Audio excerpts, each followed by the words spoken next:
All right, let's just jump right into this explainer.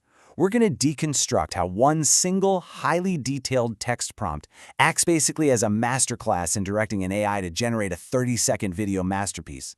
You see these jaw-dropping, ultra-realistic AI videos all over your feed and wonder, how did they actually get that?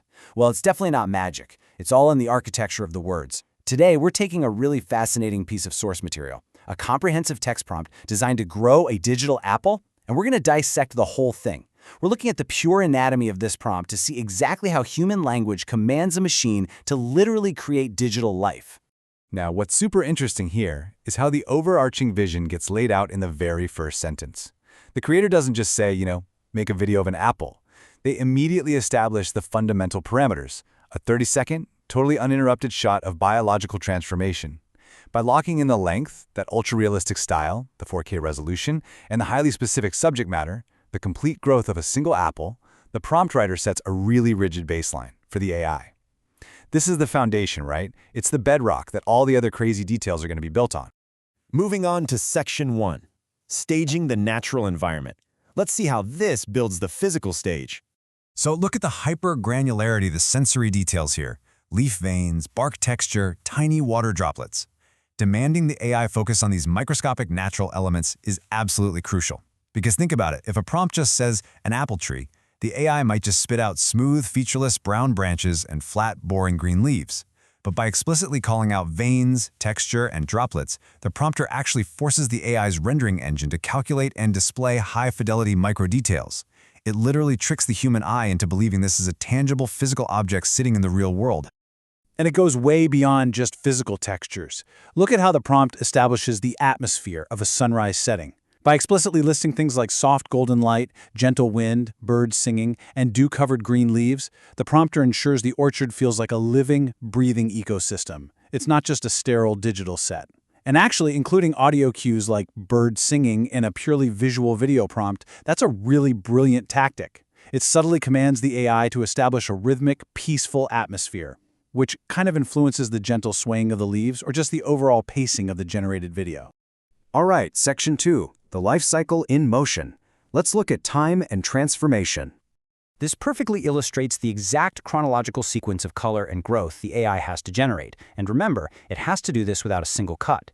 The prompt doesn't just lazily say, make the apple grow. It gives the AI incredibly specific milestones to hit. It starts with a small white blossom in full bloom, naturally transforming into a tiny bright green apple. Then, using a smooth time-lapse, it has to shift to light green, then yellow-green, and finally arrive at this glossy, deep red, ripe apple. Feeding it this exact step-by-step color palette ensures the AI doesn't skip steps or, just hallucinate some totally unnatural colors during the growth process. Okay, I absolutely love this next detail. The branch bends slightly as the apple gains weight. Think about how incredible that is. It literally forces the AI to calculate realistic physics and gravity right into the time-lapse simulation. It completely prevents the apple from just inflating like a weird balloon in midair. By linking the visual growth of the fruit to the physical reaction of the branch, the prompter grounds the whole generation in the laws of natural physics. That elevates the realism exponentially. Next up, Section 3, Directing the Virtual Camera. Just take a look at these instructions. These highly specific cinematic vocabulary terms ensure the camera stays dynamic but smooth, constantly keeping the apple as the undeniable main subject. The prompt explicitly asks for slow cinematic movements, close-ups, gentle orbit shots, and subtle focus transitions. By using professional cinematography terms like this, the creator is telling the AI not just what to show, but exactly how the virtual camera needs to behave in a 3D digital space. It makes sure the camera glides beautifully around the branch rather than whipping around erratically. But here's the ultimate challenge. No sudden jumps or scene cuts. This simple little sentence is arguably the most demanding part of the entire prompt. It requires an absolutely flawless, continuous 30-second biological rendering. And if you know AI video generation, you know consistency over time is the hardest thing to pull off. The model desperately wants to morph, it wants to hallucinate, it wants to just cut to a new angle the second the rendering gets too complex. So by explicitly forbidding jumps or cuts, the prompter is setting the absolute highest possible bar for temporal consistency. And finally, Section 4. Technical rendering and style. Let's look at the invisible technical boundaries. By appending these exact technical specs at the very end of the prompt, the AI is totally constrained to mimic the specific visual language and frame rate of professional wildlife cinematography. Specifying 4K UHD and high dynamic range ensures the lighting is rich and the shadows are super deep. Demanding a shallow depth of field means the background orchard blurs out beautifully, keeping our eyes strictly glued to the apple. And locking it in at 24 frames per second, that gives it that classic cinematic film motion, completely avoiding that hyper-smooth artificial video game feel.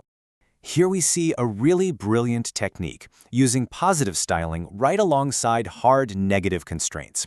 It essentially boxes in the AI's creativity to prevent any stylized deviations. So on one hand, you tell it what you desperately want, photorealistic, professional wildlife cinematography. But on the other hand, using a negative prompt, you tell the AI exactly what you do not want. By strictly forbidding words like cartoon and animation, you build a rigid fence around the AI's latent space, making sure it doesn't accidentally stylize our realistic apple into something out of a 3D animated kids movie. Coming full circle now, the prompt dictates that the shifting sunlight naturally shows the passage of time, ending the whole masterpiece in a beautiful evening close-up. The video started at sunrise, and it concludes by perfectly wrapping up the narrative arc of the day. Those final seconds emphasize the rich color, the smooth texture, and just the natural beauty of the ripe apple hanging there as the day fades out. It's so much more than a technical demo. It actually has a beginning, a middle, and a visually stunning, emotionally satisfying end.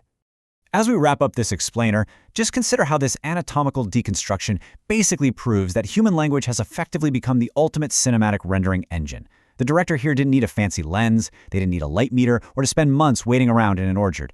They just needed a deep structural understanding of how to communicate a highly specific vision to a machine.